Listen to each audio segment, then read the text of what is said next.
I'm Brandi Kruse. Coming up today on Undivided, an Olympia school board candidate who helped us stand up for parental rights is now under attack from trans activists. Plus, as far as the Portland media is concerned, the riots outside an ICE facility there are just a block party. It's just a block party. And in an area dealing with an immense homelessness crisis, residents seem absolutely perplexed as to why jugs of urine are being left on their front yards. That and much more coming up today on Undivided. Remember, you can support our show for just $5 a month by signing up at undividedpod.com. That's undividedpod.com and click on the banner that says support the show.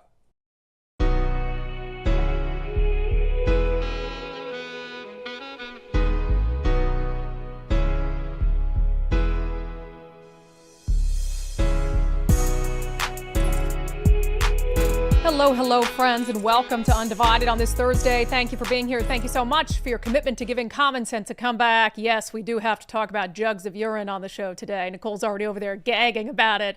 I didn't want to edit the photos. One of the jugs of urine is very, very dark, and I think that individual probably should go to a hospital immediately. I digress.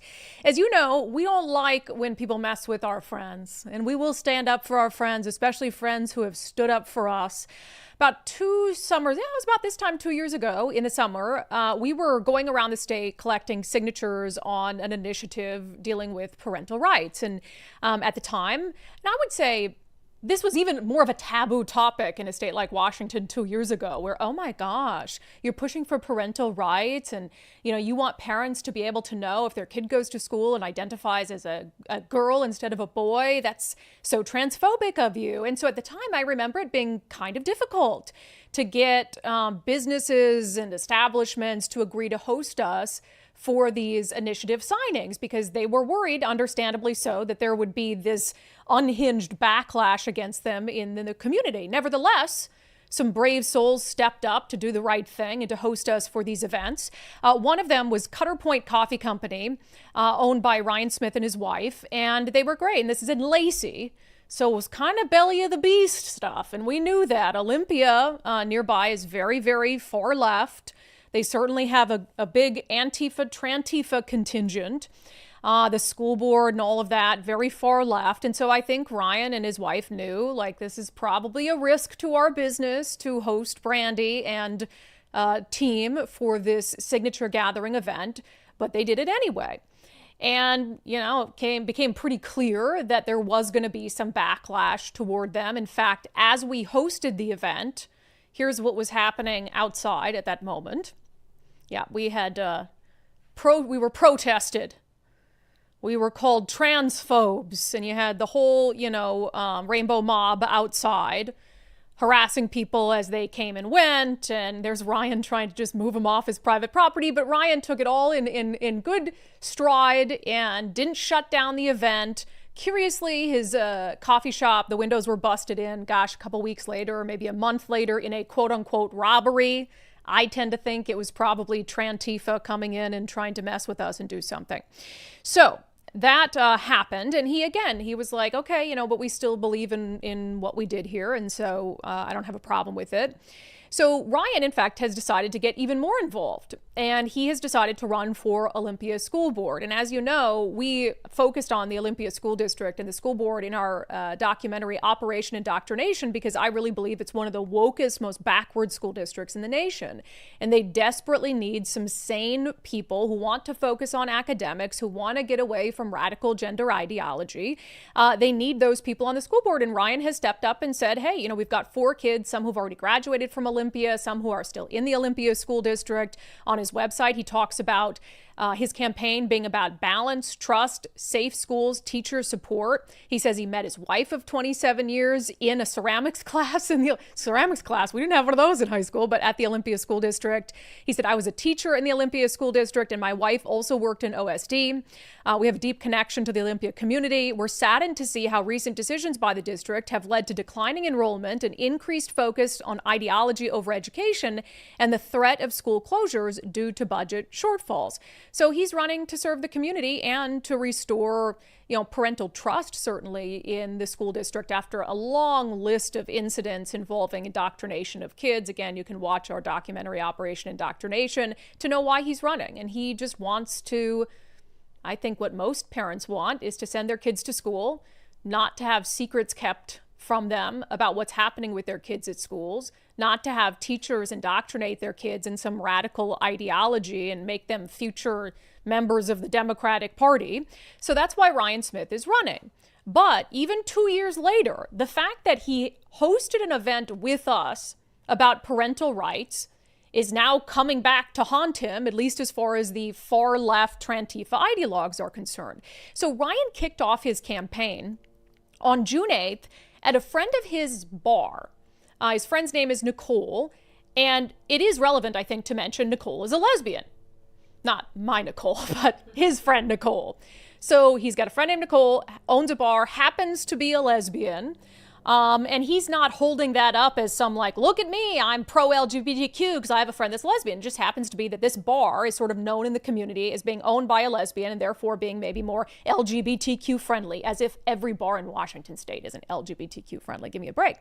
He hosts this. Oh, Reddit Olympia didn't like that. The little left-wing Redditors didn't like that. So now not only are they attacking Ryan because of his connection to us, but they're also attacking this lesbian bar owner for daring to host this transphobe who's friends with Brandi Kruse. It says Nicole's bar is not queer friendly.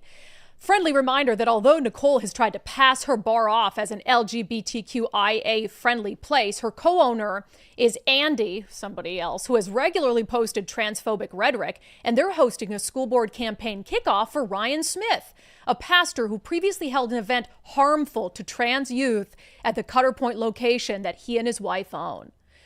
Apparently, our event was harmful to trans youth. That's news to me. Queer folks and allies spending money at Nicole's helps line the pockets of transphobes like Thielen who support political candidates like Smith. There's no amount of rainbow washing that makes that acceptable. So I think they mean that they're suggesting Ryan is trying to rainbow wash himself as not a transphobe because he has a lesbian friend who owns a bar. But I want you to look, and there's more, but I really want you to think of the thought process here. So going back 2 years ago, we hold an event that has nothing to do with targeting trans children.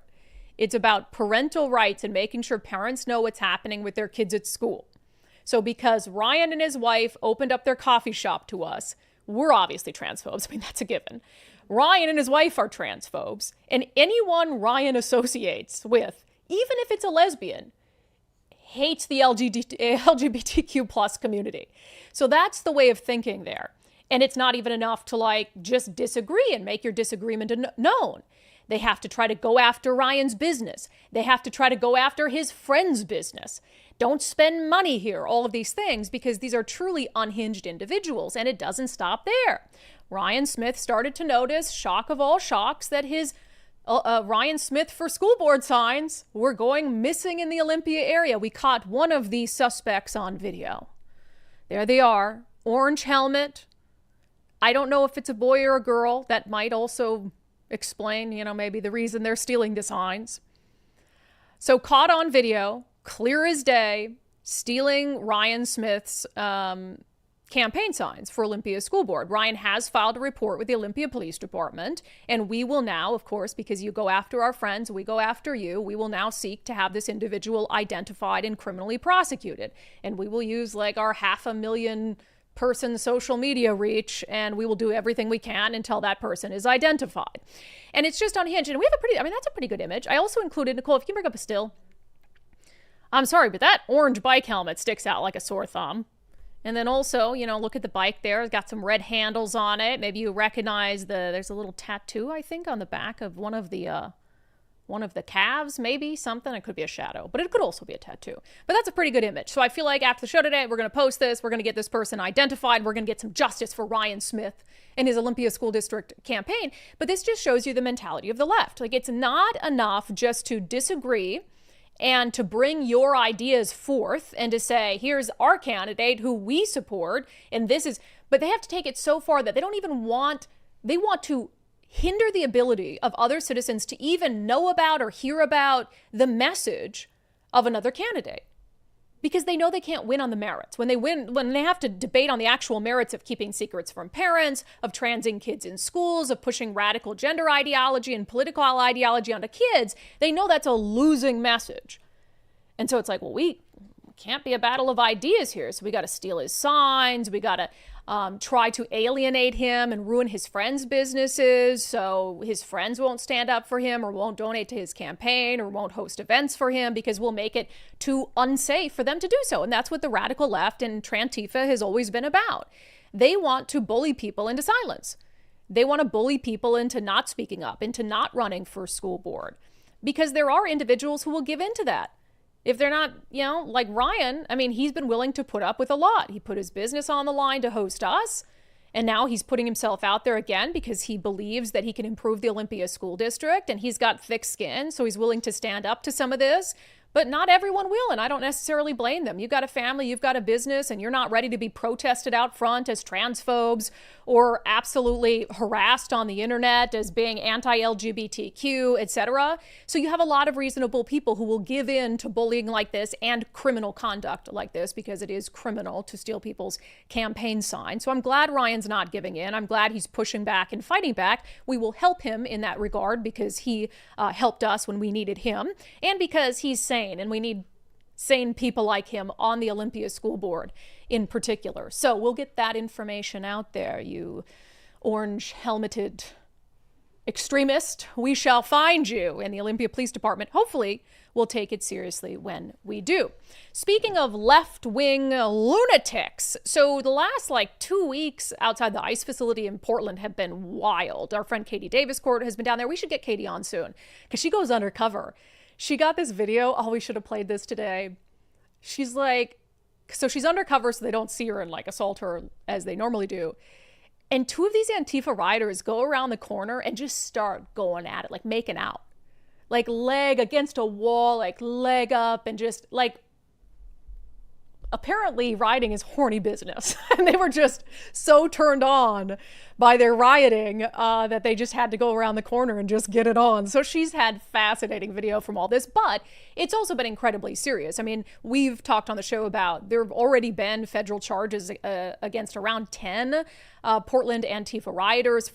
One of them threw a machete at a member of law enforcement, and they've been trying to blind members of law enforcement with lasers. So the federal charges against these Portland Antifa members have been incredibly serious, as we've discussed. But if you read Coin 6 News, it's just a block party. This is an honest-to-God headline about all of this. Protesters gather for anti-ICE block party outside federal facility in South Portland. And look like these protesters, rioters, called it a block party. Oh, we're just having a block party. And Coin puts it in quotes. But that doesn't mean that Coin has to use the verbiage of the criminals to water it down. And how stupid, because in the first sentence, federal agents deployed flashbangs and pepper balls during a protest that gathered outside the Immigration and Customs Enforcement facility in South Portland late Tuesday night. So it focuses on the federal agents, and then they call it a protest. No, these agents had a machete thrown at them. They've been... Good one thing of them nobody was, saw the headline and brought their hot dogs. Right. It's a block. Well, that's what the media called, because the rioters called it during CHOP a block party. Mm-hmm. Right? And that's why Mayor Jenny Durkin was saying, during the day, it's just a block party out there, right, and vendors and people eating hot dogs and pizza, and it could be a new summer of love. So how irresponsible of the media, given the assaults on federal agents and the fact that this rioting has been happening for days on end, to use the language of the enemy, frankly, and say, ICE block party, because doesn't that sound nice? Mm-hmm. That's insane. So that'll infuriate you, but I have something that will bring you joy, and it is a rioter being tased in the back and face planting on the concrete. What you gonna tase him for? What the f*** you gonna tase him for? Oh my God! Are you serious? Oh my God, oh my God, oh my God. I'm sorry, I'm gonna laugh at this. Oh my God, oh my God, oh my God! Oh my God! Holy f***! What the f*** you just kicked her? What the f***? What the f***? What the f***? What the f***? Really upset. That person brandished a weapon, is what ICE says. And so they tased him, her, we'll figure that out in a moment, tased him. And they face planted. And after everything Antifa has done to me and has done to peace and dignity and law and order, I'm sorry. Yes, I'm going to laugh. I know the show is called Undivided, but yes, I found that absolutely hilarious. And FAFO, I don't even care anymore. And they act like, anytime there's any response from the police, from federal agents toward their criminal conduct, they act like, how dare you? How dare you do that? How dare you respond to our violence with violence? We're the only ones allowed to commit violent acts because they've been conditioned. Because in places like Seattle, Portland, LA, they have been allowed to commit violent acts. They've been allowed to light things on fire, to vandalize things, to hurt police officers, to hurt journalists with little to no repercussions. So of course, when the federal government under Donald Trump comes in and absolutely creates a smoke show for them and is tasing them as they run away, then they're like, oh my God, all of a sudden there are consequences and we can't possibly fathom that we would actually get in trouble for some of these things. And here's the rioters chanting. So they spread a lie online, and it was intentional. It was absolutely intentional. They spread a lie online that these ICE agents killed a peaceful protester who was at the block party, killed him. Here's that video. Murderers! Cops! Pigs! Murderers! Cops! Pigs! Murderers! As the ambulance goes away. Pigs! Murderers! Yeah, the rider's not dead. The rider is very much alive and is severely messed up in the face by bruising. I don't mean just generally speaking.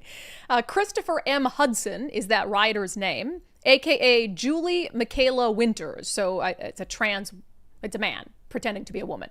Here's some images. Why are you laughing, Nicole? Can you imagine if you showed up for a date with that person thinking it's the person on the left and you see the person on the right? What do you mean? It is the person on the left. Yeah. You wouldn't look great if you got tased in the back and face planted too. I'm not an online dater. I need to be, but I just can't. You know what I never understood? And I'll just be honest. God, I'm mean today. I don't even care because I hate Antifa so much. I feel like our viewers and listeners will understand. You know what I never understood? The whole super filter thing.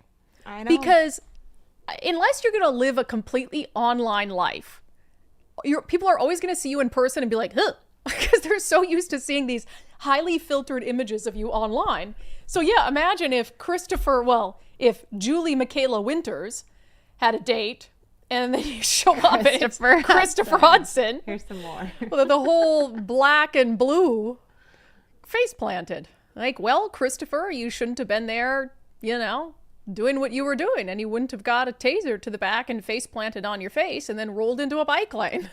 The only thing that would have made that video better is if a bike then came by at that exact moment. Right.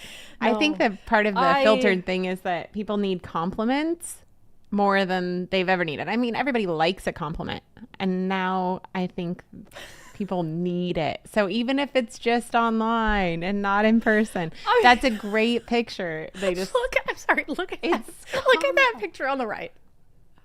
Look at that picture on the right. Just put the trans thing aside.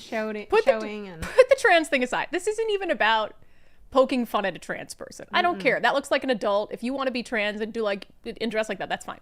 But look at that picture on the right. It's AI. It's not even a real photo. That's insane. I keep seeing people online asking, which picture should I use for my business my headshot? And I'm like, no, those are not you. Like you. I always send you, I was like, can you even identify this person? I've said this to you before. I was like, hey, do you know who this is? And it's someone we both know very well. Yes. I've done this multiple times. Mm-hmm. And you'd be like, I have no idea who that is. I'm like, it's so-and-so. Uh-huh. But they were using these AI generated images that don't look like anything like them. So I don't know. So anyway, it's not a block party. In all seriousness, it's not a block party what's happening in Portland. Although it looks like federal agents were having quite a bit of fun eventually when they were allowed to unleash on the rioters who'd been outside their facility for days and days on end. And Christopher Hudson is not dead, despite the fact that Antifa is actively spreading that lie online because they want other people to come and join in. They want to create more anger and hostility toward ICE and federal agents and spin this narrative that they killed a peaceful demonstrator when that's not what it was at all.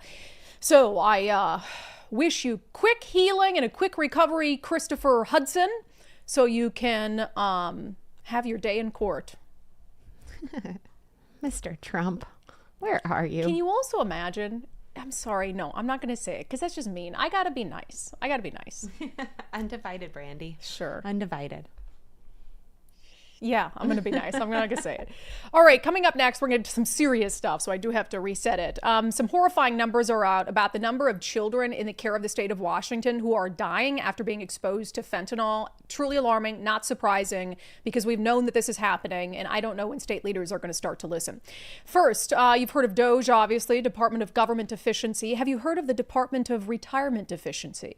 No? Well, that's because we made it up. But it sounds cool. And our friend Zach Abraham at Bulwark Capital is basically the Department of Retirement Efficiency, because they want to make sure, one, of course, that your hard-earned retirement and the dreams and ambitions that you have for retirement, that you're going to be able to achieve that goal. But they also want to make sure that your retirement portfolio is properly protected against risk.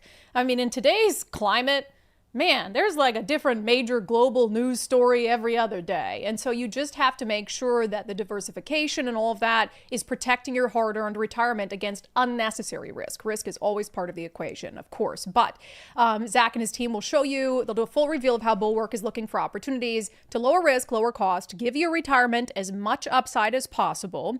And so they'll tell you kind of their process and stuff. But at very simplest level, just look at it as a second opinion. We get second opinions on all sorts of things. And so your retirement portfolio, one of the most important things that you are doing for your future, why not get a second opinion on that as well? Don't put it off. Go to knowyourriskpodcast.com, knowyourriskpodcast.com. I saw somebody in the comments say, "Stop it, Brandi, I'm going to pee my pants."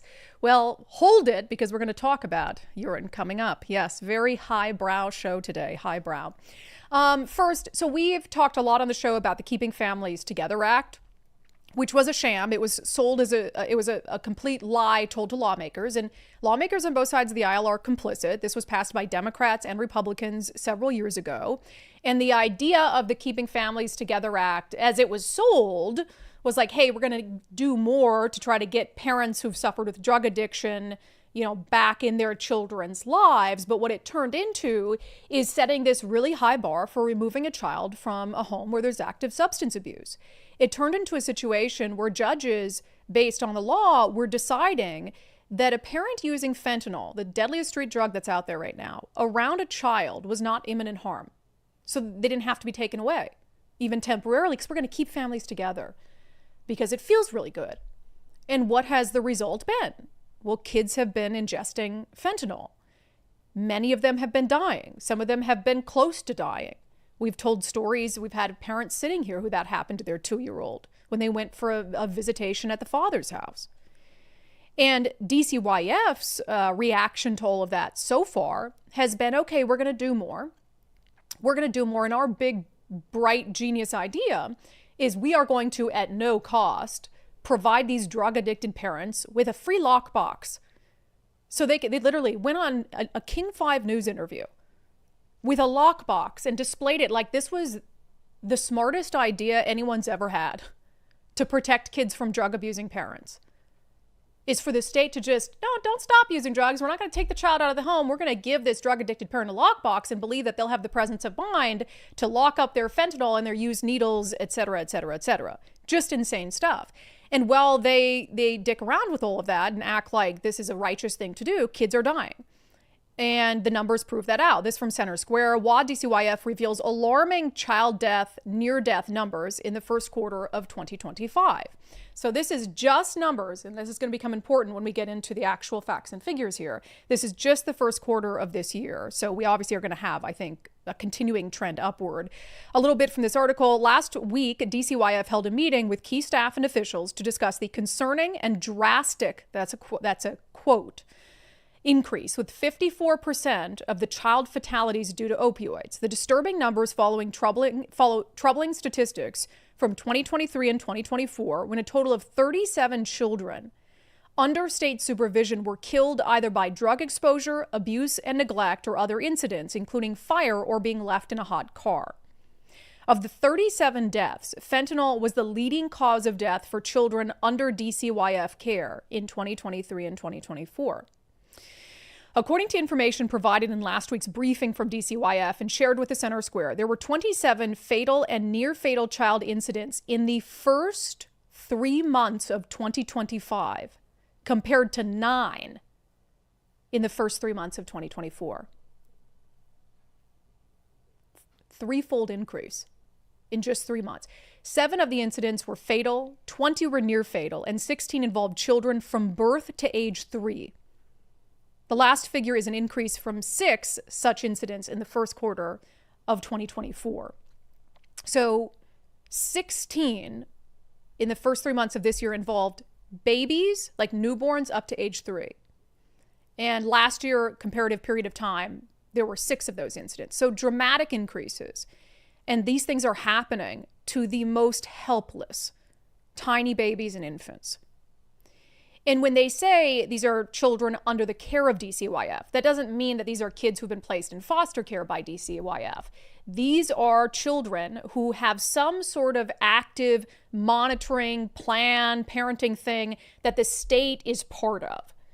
So some of these are the victims, really, of the Keeping Families Together Act, where, okay, you get to keep your kid even though you're actively abusing fentanyl in the home. We'll give you a lockbox. Your child is still technically in the care of DCYF, so to speak.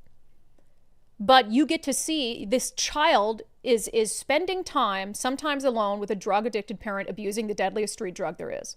And we're somehow shocked that in the years since the Keeping Families Together Act went into effect, that deaths and near deaths have skyrocketed. Nobody with a brain is shocked by that.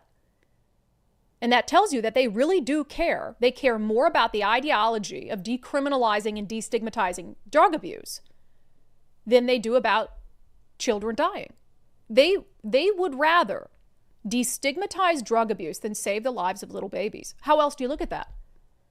How else do you look at that? Because the numbers are clear, the outcome is clear.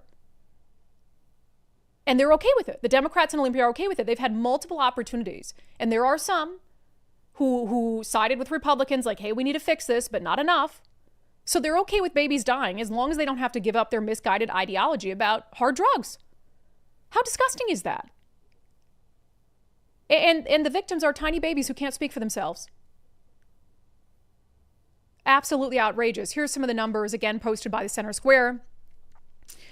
So this is DCYF fatalities, and you can see that this is a steady increase. I believe Keeping Families Together was passed in 2021. I could be wrong about that, but I think it was 2021. And so then you're seeing how quickly things started to escalate from there. So in 2020, there were 10 fatalities all year. And then it went to 14, 17, 17, 20 in 2024. So double, the number of fatalities doubled in just 4 years. And now we're on track to have 28 if the current number from Q1 holds.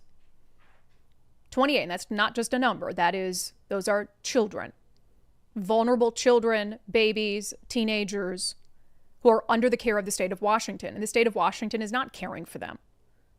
Not in the slightest. 20 near fatalities in the first quarter of 2025. So if that holds, there'd be 80? And you compare that to 18 in all of 2020, and we don't think there's a problem here?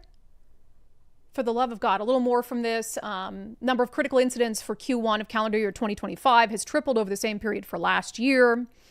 9 in the first quarter, 54% of those were fentanyl related, 46% non-fentanyl related. Not a surprise there either. I mean, fentanyl can kill an adult in such small numbers. So if a child comes into contact with fentanyl, the likelihood of death is pretty high.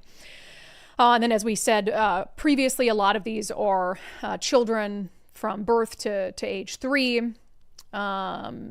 Number of opioid-related DCYF reviewable critical incidents involving children age 3 or younger, 5 in the first quarter of 2024 versus 14 in the first quarter of this year. Absolutely outrageous. So what are you going to do about it? That's the question, right? What are you going to do about it? And at the same time, on Sundays for Subscribers this week, we have State Representative Michelle Caldier, and we're talking about this bizarre decision to close this facility that's been supported by a lot of conservatives. And I tend to think that might be part of the reason, but to close this facility that takes care of drug-addicted babies. And I tend to think that they're doing it because it doesn't coddle the drug-addicted parents as much as Democrats want them to. So they're literally willing. And I would be, any of them who support the Keeping Families Together Act still, I invite you into the studio to have a conversation about it. Because as far as I'm concerned, I truly mean this, you are okay with babies dying if it means that you don't have to go backward on your ideology and what you've pushed with on the drug front, the legalization of drugs, etc. So if you're a Democrat and you support the Keeping Families Together Act and you think that's an unfair characterization, come in the studio and let's talk about it. Because all I want to do is save the lives of kids. What do you want to do? What's your goal? What do you think is the number one priority? I mean, Representative Roger Goodman, you'll remember the interview that he did on the news where he was talking about, oh, we don't want to increase penalties for parents when their kid gets a hold of their drugs and dies, because then we're criminalizing drug use. So you don't want to penalize them when they killed their kid? It's really unhinged, far, far left radical stuff. But unfortunately, like, we're being run by a bunch of radicals, and that seems to be the predominant viewpoint of Democrats in Olympia. It's wild to me. I mean, there's really no shame. There is nothing and no one they won't sacrifice in the name of their far left ideology and in normalizing substance abuse. Absolutely crazy. All right, coming up next in our segment Unbelievable. It's a mystery, really. Jugs of urine just showing up on people's lawns. And, you know, these residents in these deep blue areas, they're so mad about it. This is disgusting. But they seem totally perplexed as to what's happening here and what the underlying cause might be. We'll talk about it in a double dose of Unbelievable coming up next. First, for a couple years now, I've talked about my success on the Eastside Weight Loss Clinic program. In fact, I just had someone in the other day and they're like, Brandi, you look so great. What have you been doing? And I said, Eastside Weight Loss Clinic. In my first 60 days on the program, I lost 30 pounds. And that was like two and a half years ago. And I've been able to lose even more weight since then. I think I'm down to 46 pounds total now. I feel fantastic. And if you've ever struggled with your weight and just keeping a consistent weight, being able to have a program that works for you, that fits into your life, and just feeling good and confident. I mean, there's really just, it is the best feeling in the world. So not every weight loss program is right for every person. So I'm not saying this one's going to be right for you, but the only way you can find out, schedule a free 15-minute consultation with Dr. Ryan Coogan and his team at eastsideweightlossclinic.com, eastsideweightlossclinic.com. Ask all the questions that you have, go over it, then you can decide if it's something that you want to commit to. Difficult first 60 days, but if you can commit to it, a lot of patients see 20 to 30 pounds of weight loss in those first 60 days, which is awesome. All right, we have a urine bottle mystery on our hands. Let's talk about it in our segment, Unbelievable. Dun, dun, dun, dun.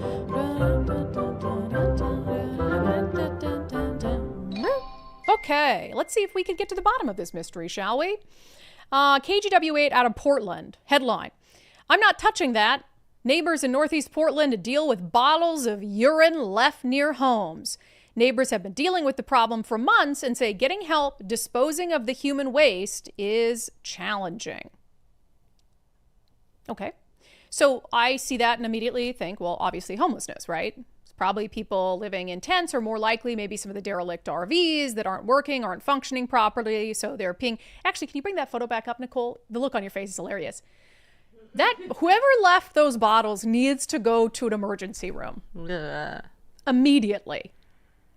Because that is, you have a hydration problem there, but something else, something's not being filtered out. Nicole's like, stop it, take it down. Don't make me, oh, just wait. I'm going to make you gag even more. All right. So, you know, obviously this is probably, well, no, it is homeless people, right? You don't have a home and you're choosing to pee in jugs and leave them outside other people's homes. And you just don't. Mean, you have a mental health problem when you There's a lot going on there. Yeah. Yes. So to do this. Certainly this news article is going to bring up the homeless crisis that Portland's dealing with in some capacity, right? Let's read on, shall we? So they talked to a few residents, and this is the residents' quote. Somebody said, take it into the house and put it down the drain. She said, I'm not touching that. Neighbors like Matt Anglin said they've been noticing the pee-filled bottles in their neighborhood a lot recently. I asked Jean, his neighbor, if she got pee bottled. It seems problematic because nobody wants to deal with a bunch of someone else's pee. So they call it getting pee bottled. Hey, Jean, it's Matt here. Did you get pee bottled today? I got pee bottled. All right, let's move on. So they reached out, these residents who have these pee bottles showing up on their lawn. They've been asking the Metro, which in Portland is their garbage service, basically, what they should do. KGW reached out to Metro for guidance on getting help disposing of the urine. Gia Balash, who's the media liaison for Metro Garbage and Recycling, said this: it's such a gross, unfortunate situation, and there's not a good answer, and that's the problem. Balash said in certain cases, Metro's RID patrol will remove garbage dumped on public property. In Jean's case, the urine bottles were left in the public right-of-way, so she submitted a report online. Baloche looked into Jean's case and said their crews would be responding to remove the urine bottles. She said removing urine bottles left on private property, however, is the property owner's responsibility. Quote, unfortunately, the best thing we can tell people to do is to put on gloves and dump the urine in the yard or toilet. Yeah, that is what Metro Garbage and Recycling advised in this news article homeowners to do. Now, if it's left on the public right away, they'll come remove it. Why don't you just move it over? But if it's right, yes. Yeah. But if it's a few feet in on your property, they literally think that you should put on gloves and dump the urine, gallons of it, in your yard or take it inside and dump it in your toilet. This is typical. Not our problem. It's your problem. So we haven't gotten to anything yet on the homeless issue, right? Mm-hmm. Clearly a homeless issue. Let's keep reading because obviously that has to be in here, right? Neighbor Bruce Porter is trying to understand why someone's leaving the urine containers there. This is a bigger thing. This is not just random. It's happening all over, Porter said. You can't carry 6-gallon jugs of waste without having a purpose to it. Portland Police Sergeant Kevin Allen said they've been hearing anecdotal reports of errant urine-filled bottles dating back to September. We'd ask that folks living in this area be vigilant and check their home security cameras for anything suspicious. You guys, nowhere in this article, which was republished in Seattle by King 5 News, nowhere does it mention homeless people. RVs, derelict RVs. Nowhere does it mention the homeless crisis. The crisis of people living outdoors. The people who wouldn't have a bathroom to go in. And don't even get me started on where their feces is ending up. Because they're just leaving the urine-filled bottles. They're not leaving packages of other things. So nowhere, this is the news. No, the news has lost its mind. We don't need to see, I don't need to see video to prove to me that it's a homeless person leaving the pee jugs there. It's common sense. Just like I don't need a meteorologist to tell me it's raining if I can look outside and see it's raining. I don't need someone else to confirm that for me. So either they're all being willfully ignorant, including, by the way, the residents in a deep blue area that probably voted for the policies that have led to the homeless crisis, that are leading to people who are leaving really deep orange-colored urine jugs outside on the front lawn. And in that case, I don't feel bad for these people. They're all mystified by it. And why wouldn't they be mystified? Because the media is not even bringing it up. And if that's what they consume to get their information, then I guess we're all just mystified. And we can't put two and two together. And so now these people who will probably go on to vote for Democrats and progressives, etc., are left with the task of having to put gloves on, unscrew the urine lid bottles, and dump it in their own yards. Sorry, Nicole. Yeah, and you're really grossed out today. And tell me it's not a homelessness is not a mental health problem. Tell me it's just down on their luck, right? And decided to pee in bottles and put it in other people's yards. Yeah, not a mental health problem. Just do what they do in downtown Seattle. They just pee on the walls. I'm guessing they don't want it in their own tent. That would be their own yard. They don't want to pee in their own yard. Yeah, well, if they're in like a tent city type thing and they don't want to get out, where am I going to go pee out? So they just pee in the bottles when it's full. They just mosey on down and they dump it in somebody's front yard. Yeah. I mean, this isn't a long haul trucker who's decided to and they pee in bottles, right? They do. So it's not a long haul trucker who said, hey, I'm going to collect 6 gallons of my urine, and then I'm going to drive into the center of a major city. I'm just going to leave it in someone's front yard. There's no other explanation for it. So Portlanders, if you're upset about getting, what did that guy call it? Pee bottled, vote different. That's my advice to you. All right, let's get to a double dose of, we're done with the urine pictures, Nicole. You can recover now. Thank you. Let's get to a double dose of unbelievable.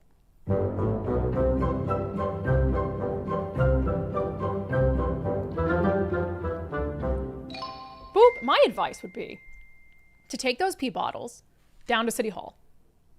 And you leave them at City Hall. Leave them right at the entrance to City Hall. That's what I would do with them.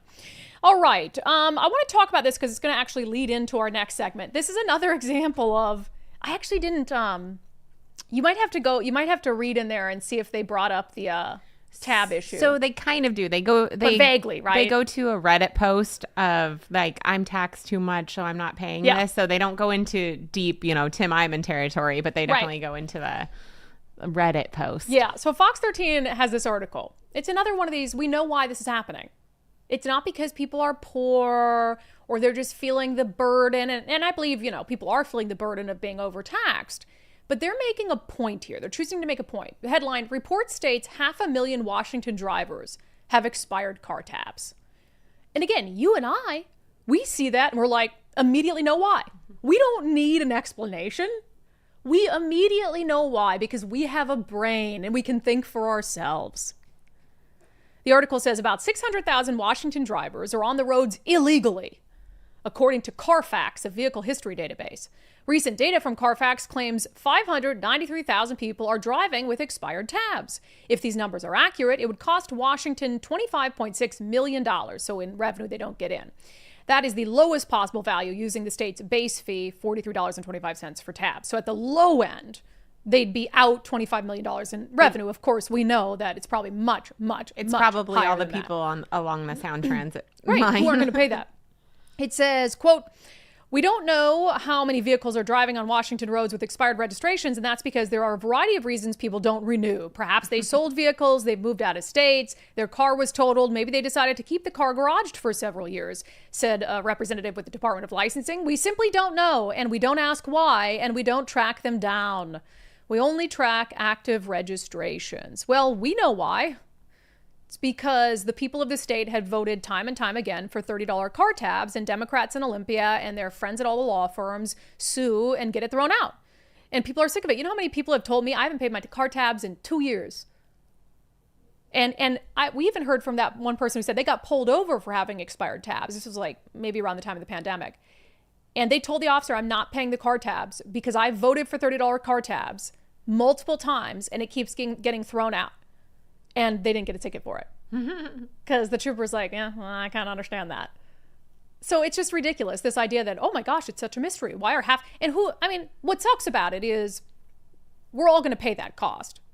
When they have almost 600,000 people who aren't paying their car tabs and they've already allotted and planned for that revenue and what they're going to use it on, ultimately, it just is going to turn into new taxes on us in some other form or fashion. It already has. Yeah. And that's probably included in the $9.5 billion. Like, oh, we're getting less revenue through car tabs than we expected. So that's part of our budget shortfall. So now we have to go in and tax people in other ways. Maybe you should have given us the $30 car tabs because I'll tell you what, state of Washington and Democrats, it would be better to get $30 from a driver than no dollars from a driver because right now that's happening quite a bit. All right. Coming up next, speaking of that. So this has become a pattern. Washington voters vote for something. And then Democrats don't like it. So they fight it tooth and nail in the courts to get it thrown out. We are still going through that battle with the fight to protect natural gas in our homes and businesses. So we thought it would be a good day to catch up on where that legal battle is at. First, I've encouraged you guys to take the First Mark Challenge. Make some time. Put on your to-do list this weekend to call First Mark Insurance and schedule time to take the First Mark Challenge. It doesn't take a lot of time. I would say maybe half hour to an hour of a commitment, but you could save thousands of dollars on the back end. So I would say that is time well worth it. Jacob Miller, an undivided listener and viewer, said he and his wife took the First Mark Challenge. They are now saving $600 on their home and around $2,000 a year for their family's cars. He says First Mark was very easy and honest, very honest and easy to work with. My wife even knew our agent's mother from the past. Isn't that nice? Because we're a family. It's the First Mark family. I'm a member of it. My husband, obviously. Nicole's a member of it. Undivided is even a member of the First Mark family. Now, Jacob Miller and his wife are members of the First Mark family, and there's so many others as well. And that's because First Mark is an exceptional service, and it doesn't cost you a dime. FirstMarkInsurance.com, FirstMarkInsurance.com. The very best part is they work for you. Okay, so we saw that story on the car tabs issue, and it reminded us to check in on what's happening with the gas ban issue. So as you know, Democrats in Olympia, they decided to, in a very sneaky roundabout way, start the process of banning natural gas. Like, hey, you're building a new home? Nope, it's got to be electrified. And eventually they're going to get to the point where they're going to allow PSE to cut off your natural gas, and then you'll be on the hook to the tune of like $40,000 on average to electrify your home. So Let's Go Washington stepped in. This was one of the initiatives they decided to run with a lot of help from the Building Industry Association of Washington. They went out, they collected enough signatures in like a month and a half, got it on the ballot for voters in November, and voters passed the initiative. Voters decided, no, I want energy choice. I want the ability to have natural gas in my home or in my business. And so immediately when that happened, Governor Jay Inslee said, we're going to fight this in court. We think it's unconstitutional.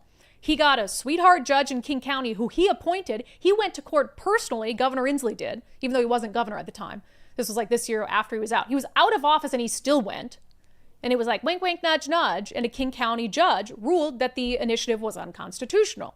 So, of course, Let's Go Washington, BIAW, they weren't going to sit there and do nothing about it. So this has now all been caught up in the courts. We asked Greg Lane, the executive vice president of the Building Industry Association of Washington, to come on the show today and update us. Greg Lane, welcome back to Undivided. It's great to be with you again, Brandi. Good to see you. I keep getting asked by viewers and listeners if we would give them an update on where the gas ban drama stands. Yeah. I think they're also tired of voting for things that they never get, or in this case, voting against something. So what's the status? Yeah, I think that's actually I have members asking me all the time too, and it doesn't get a whole lot of attention, and the process now, the court process is drawn out so much. It doesn't get a whole lot of attention from the media. So I really appreciate you staying up on top of it for us. So we have filed, we did in late May 27th, for a direct review appeal to the state Supreme Court. This is an appeal of the ruling, if you remember, by the King County Superior Court Judge Sandra Woodland, that we had the hearing in front of her, which she ruled from the bench that the initiative was unconstitutional back on March 21st. And then lo and behold, she took 7 weeks almost to actually file the order, which we had to have in place in order to file the appeal to the Supreme Court. So it was, so they've been drawing this process out as long as possible, which is really frustrating. And it prevented us from being able to get in front of the Supreme Court before they take their summer recess, which happens in July and August. So now we're waiting to hear back from the Supreme Court as to when the hearing will be, but it's not going to be until the fall. So you had a lot of concerns last time you came on after Judge Woodland made her initial ruling. One, your suspicions. I mean, Jay Inslee was in the room. He appointed her. It seemed like there was a wink, wink, nudge, nudge. So, given that, do you think that that was an intentional delay? I believe it was. It certainly was highly unusual. Typically, or final orders, especially when a judge does a ruling like she did, where she had 6 pages that she read. I mean, she'd written out the order. What she filed as the final order was really insignificantly different from what her oral ruling was from the bench. So to me, that's highly suspicious. We really, as we discussed before, did not feel like we got a fair and unbiased hearing in front of that judge who was appointed by Jay Inslee, and clearly, her ideology, I think, played a clear role in her decision, and I don't think she really listened to our arguments.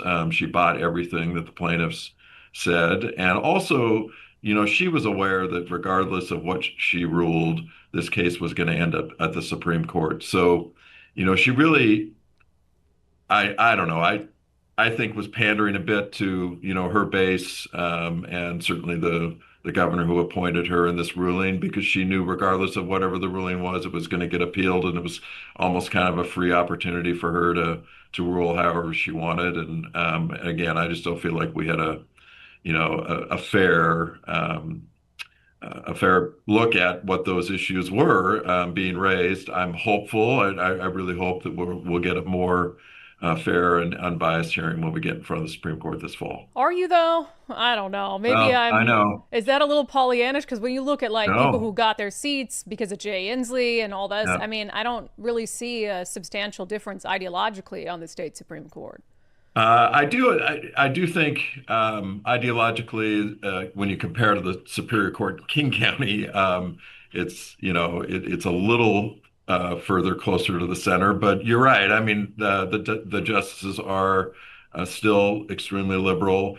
On this issue, however, they do, unlike the Superior Court, they will pay attention to precedent much more closely, which our arguments rely on a great deal, the precedent of previous decisions on the court by the court.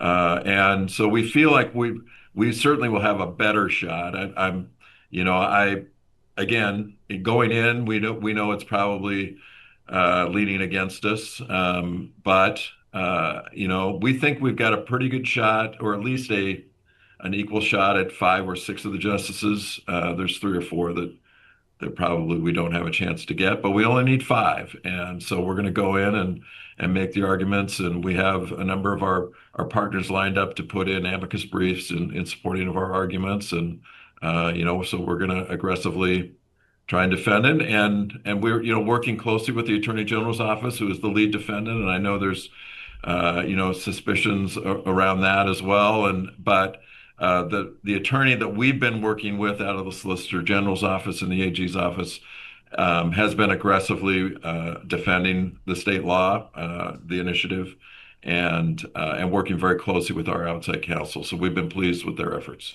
So I guess for people watching, I mean, what's the status? Like, let's say you're thinking about building a new house. I mean, would you tell them don't put gas in it? Don't have a gas hookup? That's the problem. Okay. Right now, as of the King County ruling, House Bill 1589 and the energy codes for all new construction, commercial and residential, ban natural gas. So if you are building a new home or a new commercial structure, you are prohibited from using natural gas, or you are strongly penalized if you do choose to use natural gas, which was our argument for the reason why this was basically a natural gas ban on the energy codes, because it's so restrictive and so penalizing that there's no way that people would choose to do it. It's so cost prohibitive. So right now, as of now, the law is the current energy code bans natural gas, and 1589, which Initiative 2066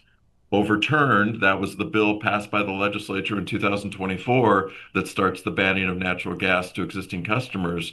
That law is now in place as well, which is, and again, getting to the point why those who want to ban natural gas are trying to push this process along as slow as possible, so that the regulatory agencies that are supposed to implement those policies can start that process. And they are aggressively advocating to those agencies to start that process. We're trying to ask them hold off until we get a final ruling on the legality of the initiative before they move forward. Yeah, what a mess. And people are so sick of this. I mean, we have this story on the show today. There's like 500,000 Washingtonians whose car tabs aren't up to date. And they're like, why is that? Why do you think it is? Because they've asked for it a million times. You didn't give it to them, and now they're just over it. I don't think it's as easy for home builders to just say, we're not going to do that. You can't really do that, right? So it's so frustrating. We cannot. Yeah. So the earliest we'll have a decision again is when? Well, the earliest that we'll have a hearing is September. We're hoping in September or by early October. And then it takes a few months for the court to actually issue an opinion. So, it could be anywhere between 3 to 6 months. Sometimes this court's taken up to a year. I really hope and anticipate that they wouldn't take that long, but I would guess we probably won't have an actual ruling until the first part of 2026, over a year after the voters of the state passed the initiative. It's really frustrating that it takes that long to get through the process, but that's what we're expecting in terms of a timeline. Yeah, just one thing quick, because we've seen the Trump administration came out and said, hey, we're going to intervene when there's policies that impact America's energy independence. And we saw what they did with the EV situation, which I think was positive, and it was bipartisan. Congress passed that on a bipartisan basis. So is this something that the president could intervene in? This is absolutely. So there are a couple things at the federal level that we've been working on in the meantime while we're still pursuing this case. The first one, as you mentioned, is that the president issued the executive order in early April. It was April 8th, I believe, on energy independence. So we, along with our coalition of other associations, business organizations, sent a letter to the Department of Justice asking that Washington's policies, both the Energy Code and House Bill 1589, be made a high priority by the Department of Justice because we think it certainly fits the definition that the executive order of policies at states that increase energy costs for consumers and put the nation's energy security at risk. So meets that definition. And then in Congress, there is a piece of legislation that would be a federal national ban the ban on, so it would ban banning of natural gas. Okay. This is the Energy Choice Act. Ours was the Energy Choice Initiative. This is the Energy Choice Act. It was introduced by a congressman from New York and has a number of co-sponsors, including Dan Newhouse from Washington. It was introduced in both the House and the Senate, and we're told is a high priority of the House Republican Conference back in D.C. So if that legislation passed, that also would supersede the state ban here. So we're working really hard at the national level to try and get that done while we're still pursuing protecting I-2066. So this fight isn't over. We're battling on a number of fronts to try and protect natural gas service for everybody in Washington State. Love that, man. If not, poor Jay Inslee, if Donald Trump came in and upended the CCA and the gas ban and the EV mandates. But again, there is bipartisan opposition to some of these policies. I think it was Congresswoman Marie Gluesenkamp-Perez down in the 3rd who voted with Republicans on the EV issue. So, it's common sense stuff. And the cost driver here for people who are already like on razor thin margins with their family budget, I think is a big motivator for that. So, Greg, thanks for continuing to fight on these things. Update us on both fronts, okay? I want to know if you guys hear back anything meaningful from the Trump administration on some of this stuff. Yes. And then I guess we'll talk to you again in the fall when the state Supreme Court takes this one up. But I'm sure we'll chat before then, but we appreciate it. Great to be with you. And yes, we'll keep you updated and your viewers. Appreciate it. Once again, we got to rely on Donald Trump to bail us out of some absolute policy disaster. Can't even be the voters of the state who say, no, I want natural gas. And Democrats say, no, you really don't. We're going to sue you over that. And what's also crazy is like Jay Inslee, the former governor. He's the one who's pushing and leading this effort to overturn the initiative, right? And we're supposed to believe, and BIAW sounds very confident, I get it, they have to work with these individuals. We have to believe that Nick Brown, the Attorney General, who was the legal counsel for Jay Inslee while Jay Inslee was governor, who didn't support the initiative, we're supposed to believe that he's going to give it the best defense possible. Call me suspicious. But I don't know if that's the case. All right, that segment was brought to you in partnership with our friends at the Rental Housing Association of Washington. If you are a small to mid-sized landlord, become a member of RHA today. They can help you navigate this insane environment. And yes, speaking of natural gas, that is an issue that impacts landlords as well if you're going to have to pay to electrify the unit that you rent out. RHAWA.org, RHAWA.org. Okay. All right. What are we going into here? National news? I got confused. What happened to that one? Oh, I thought we were going into national news and I was going to talk about this LA County thing. Gosh, I'm confused. All right, in some national news, an LA County city, the city of Bell Gardens, has announced that it is canceling 4th of July. 4th of July is canceled. Why? Well, because they're worried about immigration enforcement efforts happening.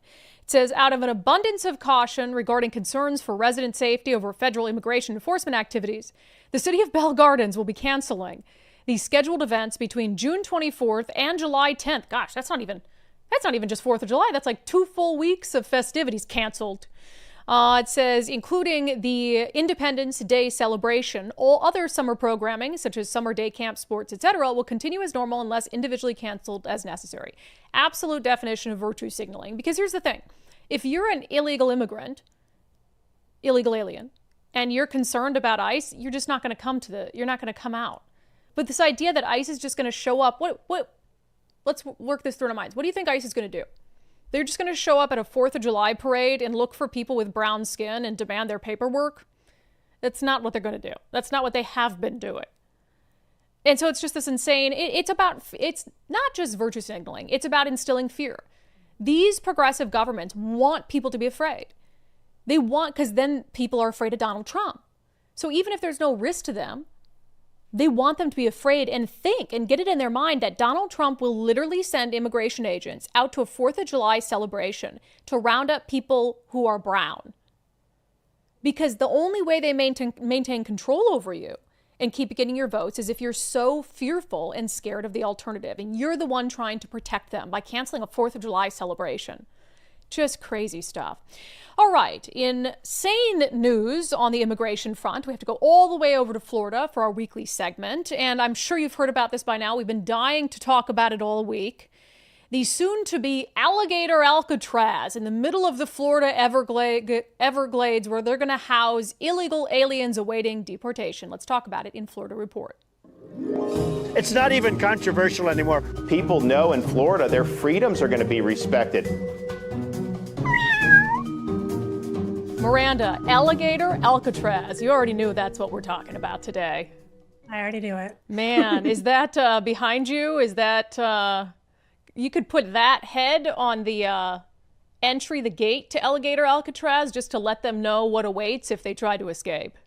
Like a gargoyle, but yes, a gator gargoyle. 100%. So we'll listen to what Governor Ron DeSantis had to say about this place to house illegals while they're awaiting deportation. And then we'll talk about it more on the back end. We can't have every illegal housed in our jails because we actually have non-illegals who need to be housed there when they commit crimes too. So if you're doing the immigration enforcement and you're putting people, and there is a process to it, so they have to go. So if they're temporarily held, then they can be repatriated to their home country. That takes burdens away from the state of Florida and for Florida residents. But this has been an airport there that I think our goal is, if we do buy it, we will probably eventually just eliminate it and try to let the Everglades grow over it. But it's been there for a while and it's been used, and so we had a request from the federal government to do it, and so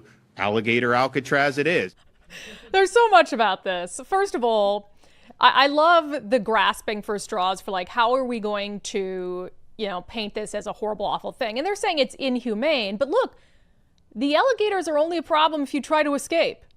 So it's not like true. the alligators are going to be housed with the illegal aliens. So all these lefties saying this is inhumane, they're surrounded by alligators. Are you suggesting they're going to try to escape?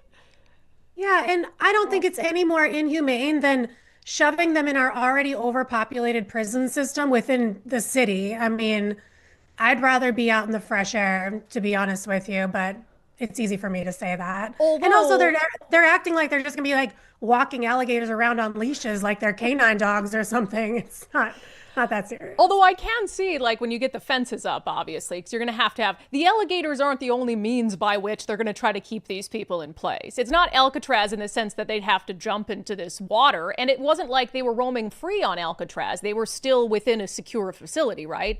I can, however, see, given the amount of alligators in that area, the fence up, the gate, and then you just have the alligators waiting for them. Just try me, bro. Yeah, for sure. I mean, you do see them on the roads when you start driving out on 8th Street, which is where this is located. This is about 40 miles west of Miami in Big Cypress National Preserve. It's a beautiful area. And this airport project started in the late 60s. It was meant to be one of the biggest airports, 5 times the size of JFK. And it got shut down in the early 70s because of environmental concerns. So they only really got one runway put in, but the runway they have put in is over 2 miles long. Wow. And that's still there. So you have a lot of the tarmac, there's a lot of concrete slabs for parking. There's already a lot of that kind of foundation in place for them to bring in whatever temporary infrastructure they're planning to bring in to just utilize a space that's not being utilized right now. Because that's the other argument from people who don't like it because they're just trying to find things is the environmental thing. They already paved paradise and put up a parking lot. It was already there. And what DeSantis is saying, after we're done with this use of it, we'll just let it kind of go back to nature, which is fine. And it sounds like nothing they're building right now, because they've already started, is going to be permanent. These are temporary sort of structures, right? Yeah, it's a lot of trailers and tents. It looks much nicer than Fire Festival. I saw some pictures of it. So I'm this isn't going to be so bad. But I'm also kind of curious if they're going to utilize that runway to run flights out when they repatriatize people to their own countries. Is it repatriate? repatriate. I think I like repatriate ties. That's fine. The other thing that's interesting about this, especially this conversation happening in Miami, where you have a lot of these illegals who come up, like from Cuba, for instance, on these makeshift rafts.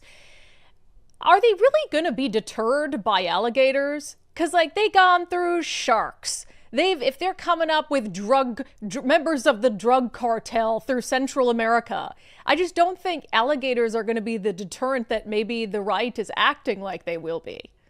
Yeah, I think so too. I mean, I was thinking like a lot of these illegal immigrants come through some of like the worst territory that you could possibly find on this half of the world, like between Central and South America, up through Mexico, the Rio Grande, the Florida Straits. Like, these aren't paved highways, the easy road. This is really tough terrain these people have crossed to get to America. So I kind of feel like the Everglades might be like kindergarten for them, Right. They'll never find the Everglades if they get away. I mean, they won't find their body, because they're not going to survive out there. That is brutal climate. But like, yeah, the Rio Grande, people would die trying to cross the Rio Grande all the time. And then the very next day, migrants would be trying to float across again. So I don't know that the fear of death has dissuaded them in the past from trying to come to the United States. So, but I like it. I think it makes for a good headline.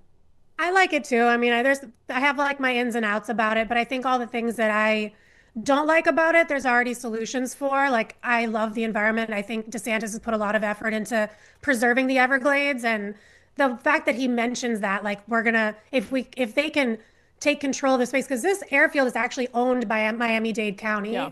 And so they would have to basically purchase it from Miami-Dade County. And then if he wants to really return it back to the earth, I think that that's great. I think that, rather than forgetting about this big old slab of concrete, putting it to use and then letting it go back to the Everglades, I think kind of sums up and solves any issues I have with it. Yeah, I'd be less worried about the alligators than I would the bugs. I feel like being out there in the middle of the Everglades in this swampy, sweaty, hot, bug-infested area would bother me, because the bugs are coming in for sure. That would bother me much more than the alligators. Well, and we haven't even mentioned the snakes. We also have snakes, big snakes. And I think that would also be more scary to me than the alligators. Yeah. Alligators are pretty lazy. There's a solution to all of this. Don't come into the country illegally, and you won't wind up at Alligator Alcatraz. All right, Miranda, I meant to ask you, how was covering we didn't see you last week. We sent you out to cover the No Kings protests in Miami. Pretty small compared to other places. Yeah, I'd say there's maybe 2,000, maybe 3,000 at the highest point of it. It all wrapped up pretty soon. The only assaulting feature of the whole thing was the sun. It was so hot out. Like, nobody was out there longer than they needed to be. I saw a couple people carried away on stretchers from heat exhaustion, but like, people were dancing, singing, like, it was very chill, totally probably a different vibe than a lot of what you guys see out there. There was a handful of Trump supporters that were, of course, getting in verbal altercations back and forth with protesters, but overall, pretty chill. Pretty chill. All right. Well, Miranda, thank you so much. We appreciate it. Have a good weekend. It's not even controversial anymore. Not even People know in Florida their freedoms are going to be respected. That's what they'll be hearing outside Alligator Alcatraz, just meowing. Like, where's the meowing coming from? It's the alligators. Little did you know, they don't make any other noise. They just meow. Really quick update. So I talked about two things that have happened during the Portland riots, and I actually didn't realize it's the same thing. So I mentioned that one of the rioters brandished and then threw a machete at the federal agents. That's the rioter that got tased in the back and face planted. So the video shows this like big machete type thing, and then he kind of sorts of tosses it in the direction of officers. Katie Daviscourt just tweeted out that rioter, again, the Christopher Hudson, aka Julie Winters, now faces a federal felony aggravated assault on a law enforcement charge. And also, given the circumstances in the video, they're lucky that they weren't shot. That could have, that's deadly force, right? That would absolutely be a justifiable situation to use deadly force. They multiple times ordered him to put down the machete, wouldn't do it. And then as they approached him, he threw it at him. So he's lucky that he was tased in the back and face planted and not shot dead. Absolutely insane stuff. All right, we will get to our subscriber poll, which has to do with the immigration issues that we just discussed. First, our friend Wes Jones, sellwithwes.com. I had a great conversation with Wes about the real estate market right now, because I was noting on the show yesterday that the rich neighborhood in where I live, all these homes started going up for sale at the same time, and there's usually no homes for sale in that neighborhood, and they're all in like the $2 to $4 million price range. And I was like, that's so weird. Why are they all going up at the same time? And I talked to Wes about it, and he does definitely think the taxes that were just passed, the increase in the cap gains, B&O tax, and even the death tax. He said, if you're somebody in the state right now who has really any amount of money, but you're getting a little bit older and you want to pass money along to your loved ones, this has become a really expensive state to die with money in, because there is more that's going to be taken by the government. If you're retired here, you pass away, they're going to take a huge chunk of it. So it's just something, it was interesting. I had a great conversation with him about it. He says people continue, seen this ramp up of people selling their homes in Washington to move elsewhere. He even told me that some are saying that they're going to Palm Desert. Is that California? Palm Desert? Yeah. And he said to escape the politics of Washington, he's heard from people that are selling their home in Washington to go to California. So does that mean Washington's officially crazier than California? I don't know about that. Yeah, different taxes. I guess if you're retired, because they have an income tax, I believe, right? But yeah, I don't know. Crazy. Interesting things people do. So regardless of the reason that you're selling your home, reach out to our friend Wes Jones. He knows the market well. He's been doing it for a long time. He'll start by giving you a free market analysis so you can kind of get an idea of how well you can expect your home to perform, how quickly it'll sell, all that stuff. So sellwithwes.com, sellwithwes.com, a better way to sell your home. All right. Given all the immigration stories, I asked subscribers in our daily subscriber show poll on Patreon, Locals, and X, do you think President Donald Trump is being too heavy-handed on immigration enforcement? Is it going to backfire? Is he too heavy-handed? Nicole, yes or no? No, I don't. No, I sure don't. There's a couple situations where it seems unfortunate that it wasn't handled differently. I don't think that comes directly from Trump. I think that's probably in a case-by-case situation. There's a couple of cases that I think have been a little bit questionable. But who am I? I don't know. I don't have the file. Yeah. Yeah, the workplace enforcements, I get that they don't go over well. I do think they're justifiable, though. When you've got these workforces that are, these workplaces where you've got 20, 30, 40 people who are illegal and have false documents, that's a bigger sort of scheme, right? So I'm in favor of enforcing the nation's immigration laws. I do think, though, a lot of the negative headlines are stemming from the reality that sanctuary policies have created on the ground. So we talk a lot about he rounded up this mom with a baby or whatever it is. Well, okay, was that mom hanging out with an MS-13 gang member who had a deportation order on him? So by sending ICE out into the communities, they're forcing them, basically. They're forcing their hand to arrest more what is the word bystanders. I'm looking for? More bystanders, so to speak. There's more collateral damage because the sanctuary policies more than anything else. 90% of you saying no, he's not being too heavy-handed, although some of you said yes, he is, about 10%. Joni, we need the workers. It's fine to go after those who commit actual crimes. If conservatives were serious, they would reform the immigration process so that we could get the workers. I doubt that you are willing to clean other people's toilets or pick cherries if push comes to shove. An unpopular opinion, I'm sure. Yeah, I mean, look, I think that there's, a lot of people on the left tend to use that who's going to clean your toilets, Donald Trump thing. And immigrants do a lot more in our country than menial labor. I mean, some of the most talented tech workers are immigrants who came here legally, certainly. And I don't know that I disagree with the notion that there are a lot of immigrants who come here and do that kind of labor, the farm work and the cleaning and all that stuff, because we've allowed it to happen for so long. And now we have an economy that is really actually reliant on illegal labor. I do agree that conservatives should be working with Democrats to fix our broken immigration system so we can have people coming here more quickly, more easily on legal visas to be able to work even on a seasonal basis. The problem is whenever one party's in power, if they want to fix immigration, the other party won't play ball, and then vice versa.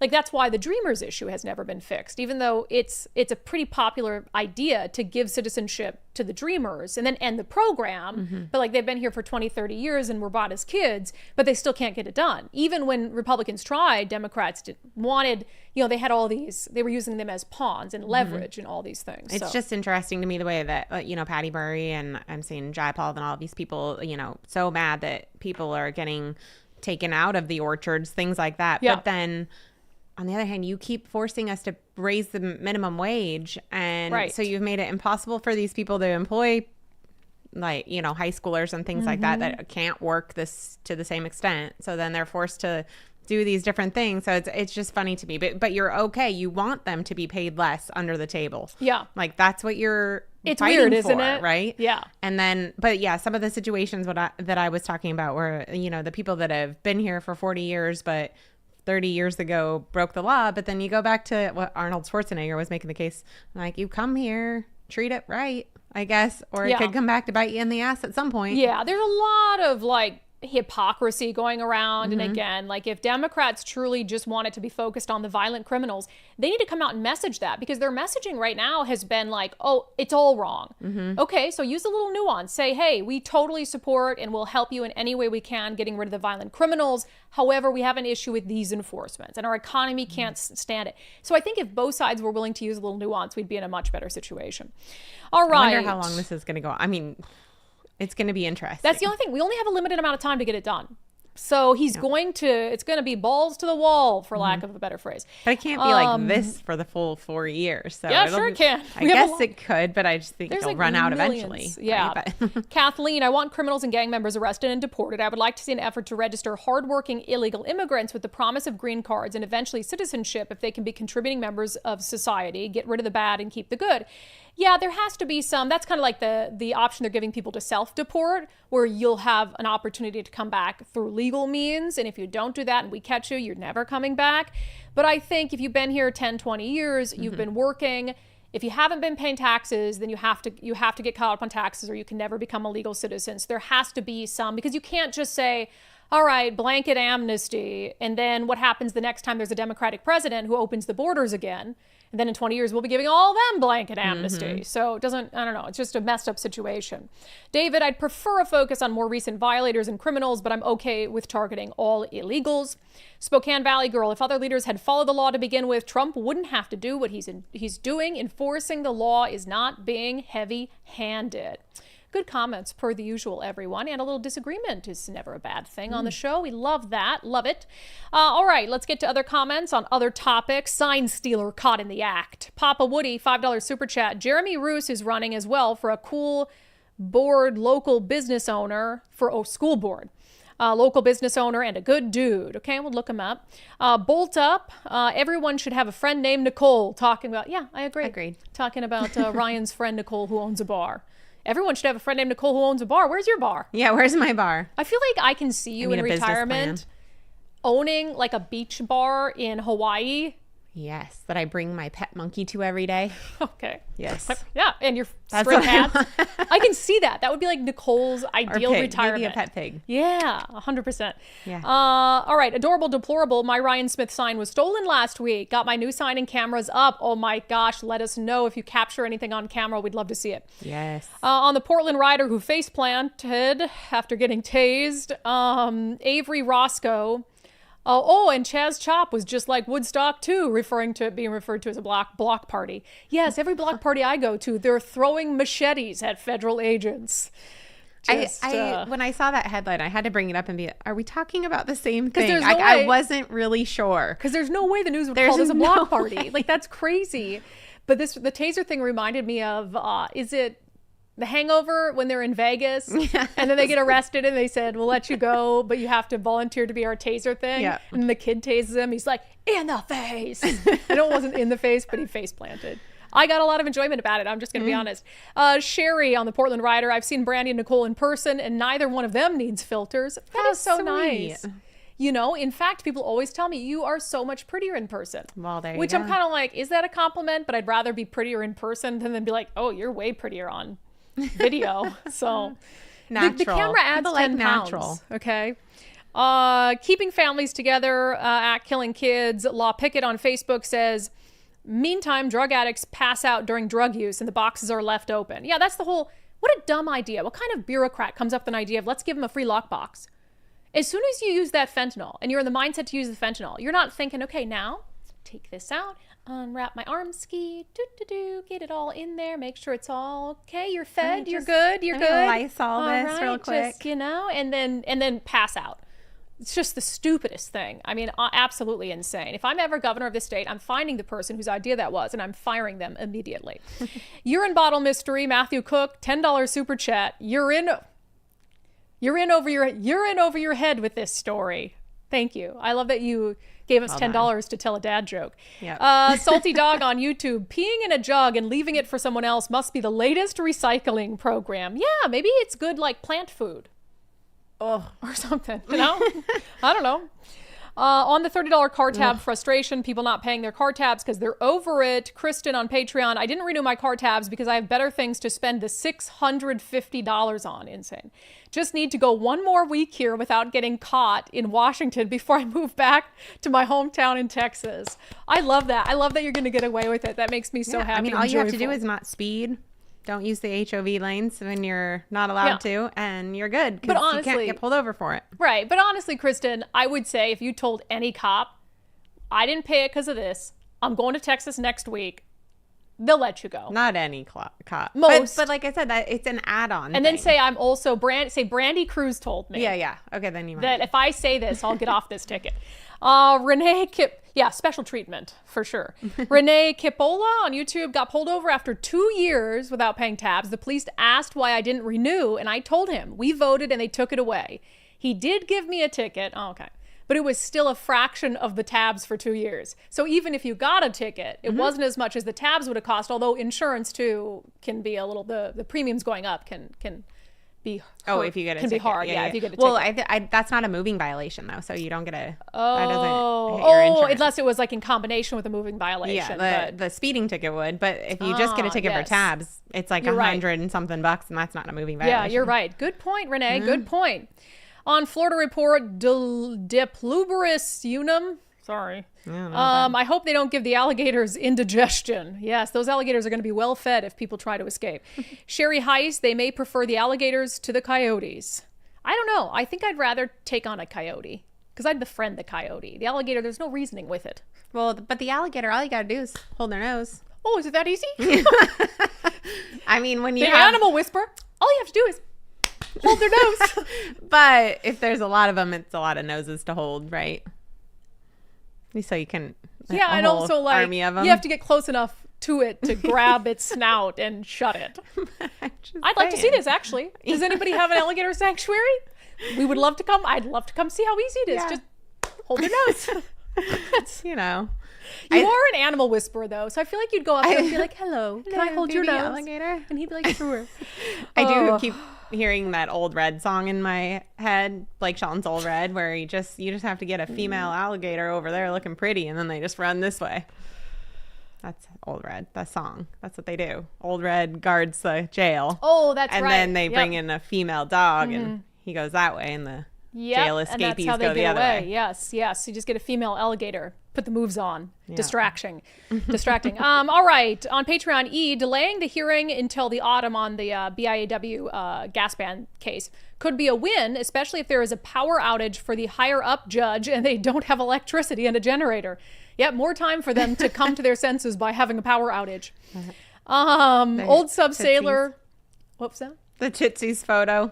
I always think of it because you call it. State Senator Emily Randall voting for a gas ban and then posting a picture warming her Tootsies on a gas fireplace that her neighbors had. Thank God for gas fireplaces and friendly neighbors. Yeah, interesting. And now she's a member of Congress. Oh, wow, they fail up. Old sub sailor with a general thought. Can you imagine what your great-grandparents would say about our society today? My dad is 95 and all of it makes him so sad. I think about that sometimes. About my grandpa. I'm like, well, he went just in time. You know what I think he wouldn't have survived COVID, I don't think.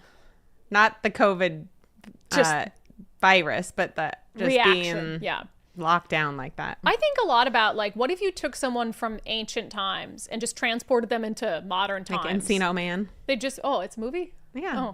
Here, I thought it was some unique concept. Well, apparently there's a movie about it. Hollywood, Okay. I got an idea. Yeah.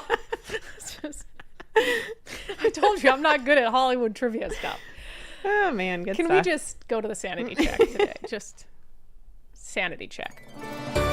All right, so you might have heard these headlines circulating around. So after the bombs on Iran, speaking of, after they bombed Iran, they came out and Pete Hegseth was just talking about the mission and the boys in the bombers and how proud he was of the military, and the media headlines started instantly. The New York Times, Pete Hegseth refers to boys and bombers, except one of the fighter pilots was a woman. And this was within an hour of the mission.